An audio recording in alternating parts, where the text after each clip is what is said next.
Hey, today we're going to have a look at how to play some of the guitar hooks for the intro to God is Able. That hook is used later on in the song again. A couple shortcuts that we use when we're playing this with our congregation in the key of G. It's a good singable key. A lot of our youth bands are doing this too, so here's how we're going to work at it. So what we're going to do is start the opening of the song in a clean tone. So I'm just using a middle pickup on this Stratocaster. And what I'm going to do is I'm going to play the open G string as well as playing the little hook here on the B string, and try not to hit any of the other strings as well. In the opening of the song, in the recording, it plays everything over a G, so that's why we can drone this G string over top of the whole thing. Once the band comes in, then the chords change, then we have to take a different approach. So let's look at how we do the first part. All right, so for playing the intro hook, we're going to start it with that G droning, so here we 2, 3, and...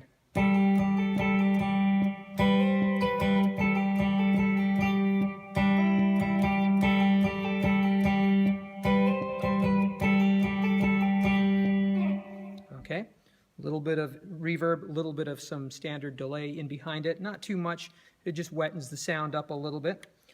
So you can see that some of the times I'm playing hammer-on and pull-offs. Doesn't matter how you do it. You could play it pedaled.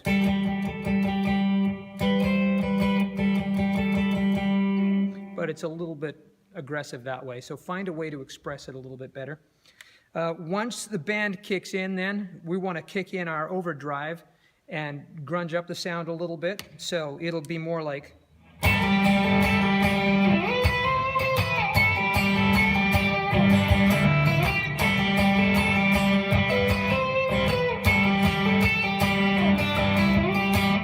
So that's what it sounds like if you keep that on with the drone. But if you don't want that G droning behind the other stuff, then look for a different position to play that hook instead of staying on the B string. If we go naturally up to the 12th fret as an anchor point, and I use just the G and B strings using basically a half of a G major scale, I'm just going to use one string at a time and go...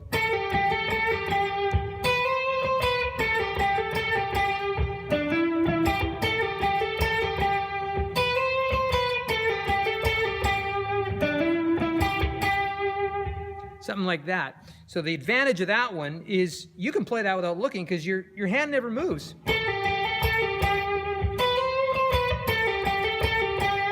It's very easy.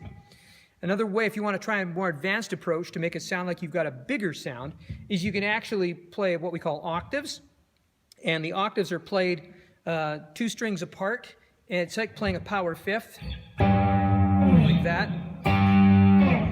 But we mute the one in between. And I'm going to start it here in the same position I was on the 8th fret. And knowing that G and B requires 3 strings in between, I'm going to mute the G string and with the tip of my index finger touch the A string so it's muted, and then underneath the E string. So really, out of 5 strings, I'm playing 2 of them. And I can go...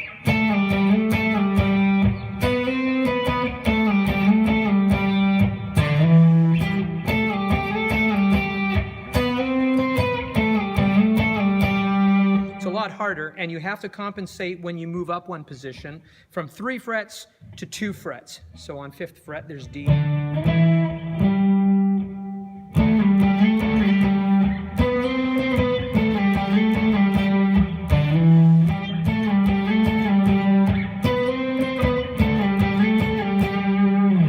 And there's how you can play it just in that, what I call second position, where you're rooted on the A string and the G string.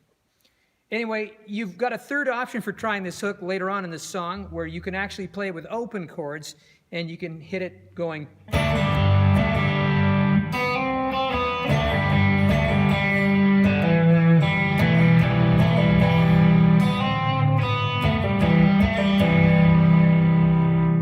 You can put all those together, and in the end, hopefully you can find a way of playing that hook in the intro clean, then grungy when the band comes in, play it nice and strongly in the links between the choruses and the second verse. Have fun with it.